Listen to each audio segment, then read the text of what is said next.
Ең алдымен App Store'дан немесе Play Market'тен Sono бағдарламасын жүктеп алыңыз.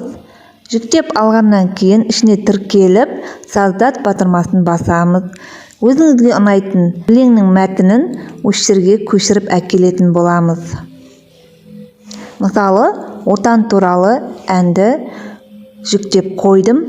Бұл бағдарлама, Sono бағдарламасы өлеңді реттеп шығаратын болады.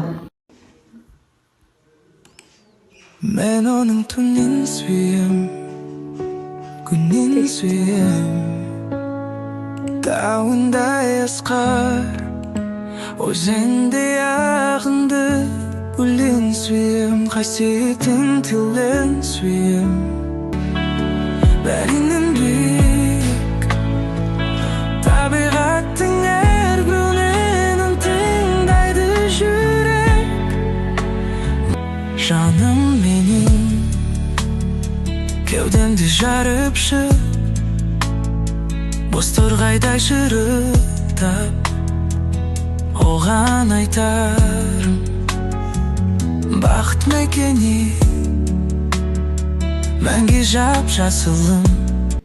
Осылай етіп шығарып береді. Енді бұны қайда сақтаймыз? Библиотека деген бөлімнен сақтап алып, ары қарай айтсаңыздар болады.